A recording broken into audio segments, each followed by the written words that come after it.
Ini bukan iPad. Ini bukan iPad. Ini bukan iPad. Ya, itu sih yang gue tekenin ke diri gue dan mungkin ke kalian juga. Jadi ini bukan sebuah iPad, tapi ini gue nggak peduli lu mau bilang apa ya. Ini tablet Android yang paling make sense buat gue. Seriusan dah, nggak bohong dan udah jelas juga. Ya gini deh, lu mau beli tablet ya iPad ataupun ya yang spek-spek mahal harga 10 juta, bukan iPad sih, Android maksudnya. Harga 10 juta tapi masih Android. Gue yakin tuh lu nggak ikhlas kan. Karena ya lu pasti bakalan bandingin ke ya iPad tentunya.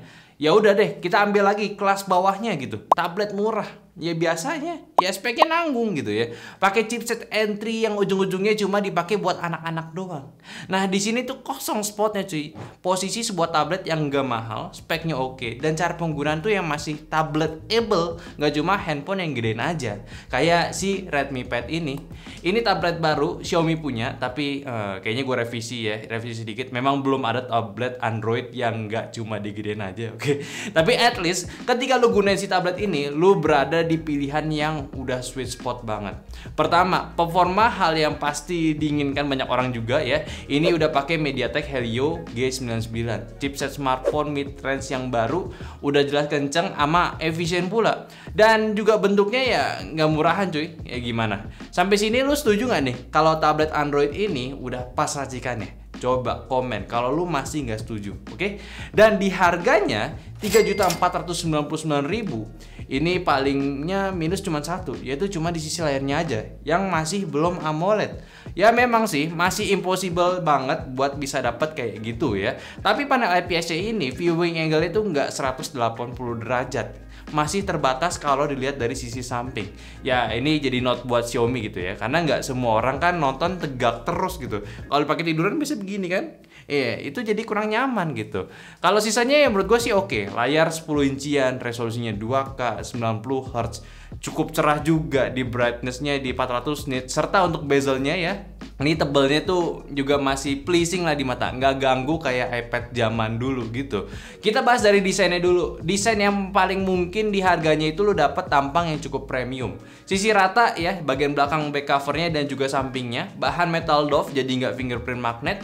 Ada dua pilihan warna ya, graphite gray sama moonlight silver, dan kamera BAM-nya yang desainnya ini cukup bisa menambah kemewahan tabletnya walaupun nggak penting. Buat tombolnya cukup jelas, ada tombol power, volume rocker, micro SD card tray, USB-C, dan juga 4 buah speaker Dolby Atmos. Buat dimensi tablet 10 inci ini pun juga sebenarnya cukup standar dengan bobot tablet ini cuma sekitar 445 gram aja. Dan sebelum ke pembahasan yang lebih lanjut juga ada hal yang perlu gue sampaikan ke kalian. Yang gue pegang ini adalah Remit Pad-nya itu versi global, versi RAM 4 GB. Jadi ada beberapa hal yang nggak bisa gue cover kayak benchmark, tes gaming, ya gitu-gitunya. Ya pastinya kalau lu beli yang resmi bakal lebih asik lagi performanya. Karena gue udah coba hands on pas launchnya itu jauh banget rasanya. Itu seru banget. Lu tetap dapat Helio G99, chipset baru si 6 nanometer yang lebih efisien dan optimal, RAM 6 GB plus 2 GB virtual RAM juga, RAM-nya LPDDR4X sama storage-nya 128 GB UFS 2.2 yang seri tertingginya lah. OS-nya MIUI 13, basisnya udah Android 12 juga. Ya udah latest lah. Tapi yang terpenting di tablet ini tuh nggak ada iklannya sama sekali. Jarang gua temuin produknya Xiaomi ini ya. Ini nice banget, bikin lebih enteng tabletnya. Tapi ya di 4 GB ini bentukan tablet 2K ya rasanya sih ya nggak kayak gitu. Yang ya jangan samain kayak Poco M5 nya gitu. Ini beda. Ini agak patah-patah sedikit kalau lagi banyak aplikasi yang jalan. Dan kenapa nggak jual versi yang kayak gue ini? Ya jelas ini bakalan kurang cocok sama kalian-kalian yang tukang komplain doang gitu. Yakin gue. Makanya bijak banget si Xiaomi kasih yang tingginya langsung. Harganya pun juga masih masuk akal, nggak terlalu mahal sama kayak device G99 yang premium punya. Kalau di segmen baterai ini 8000 mAh, awet banget, bisa tahan 3-4 hari kalau gue pakai kasualan. Main game pun irit juga dropnya gitu. Sama paling buat chargingnya masih 18 watt aja. Ini yang lo perlu ngecasnya pas malam pengen tidur aja ya, karena lumayan lama, 3 jam lah buat ngecasnya.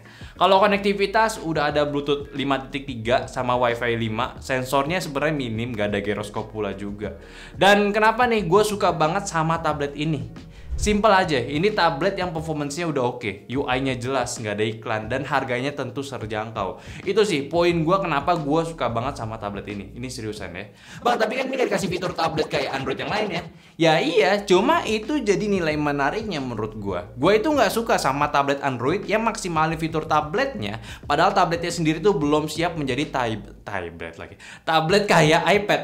Dikasih stylus buat gambar, ya platformnya nggak se-friendly iPad. Dipakein keyboard tapi beberapa aplikasi nggak cocok buat ngetik-ngetik pakai keyboardnya, atau nggak ada shortcut untuk mempermudah penggunaan si tabletnya ini.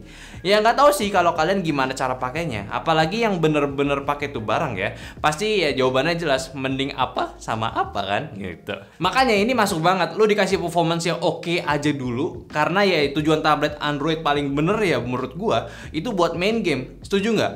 Ya lu pakai layar besar, sensasinya lebih oke juga, jadi lebih nyaman mainnya. Terus lu dikasih entertainment juga yang asik kayak Dolby Atmos di bagian speakernya. Ini gila banget cuy. Lu tes di sini rasanya kayak pakai tablet mahal. Suaranya tuh puas banget, lu pakai seriusan, lu cobain aja kalau sempat megang si tablet ini. Cuma ya memang layarnya itu belum AMOLED, tapi ya AMOLED sebenarnya nggak murah juga cuy harganya.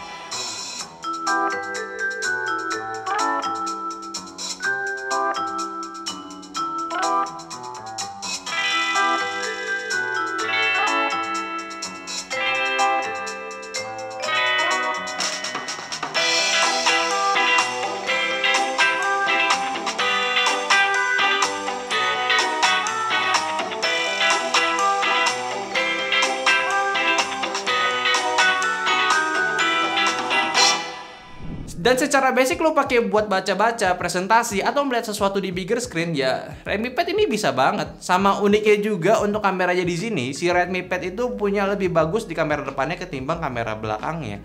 Lebih masuk akal juga cuy, iPad ataupun tablet itu lebih kepake buat video call ketimbang lu ngevideoin sesuatu yang pakai kamera belakangnya nih, nggak make sense menurut gua.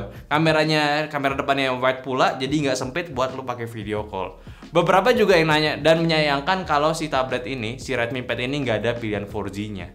Gua rasa orang-orang itu ya nggak tahu sih ya, gue sampai saat ini belum sampai di kebutuhan tablet itu perlu 4G, kecuali utamanya itu ya lu pakai tablet ya sebagai device utama, ya it's okay. Tapi kalau lu cuma jadi secondary device lu ya buat kebutuhan casual doang, mending ya tether internet handphone lu aja sih.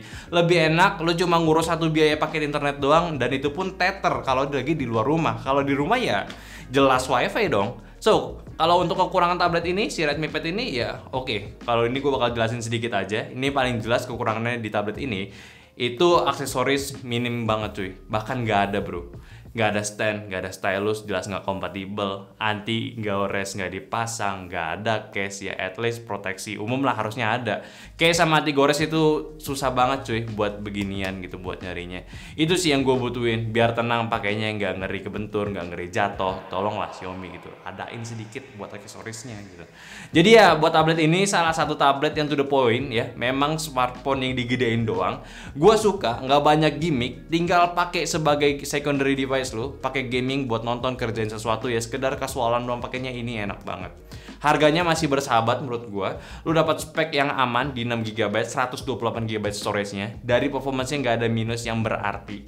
Dan lu mungkin juga udah lihat gimana testing gamenya di review yang lain juga. Jadi ya have fun lah buat kalian yang lagi consider beli tablet. Ini salah satu yang gua rekomendasiin banget. Tapi tetap sih gua pengen cobain langsung ya beberapa hari gitu ya, yang 6GB-nya yang lebih smooth. Gua rasa sih itu bakalan menarik banget cuy. Oke, mungkin itu aja dulu pembahasan gue dari Redmi Pad-nya punya Xiaomi, ya lebih tepatnya punya Redmi ya.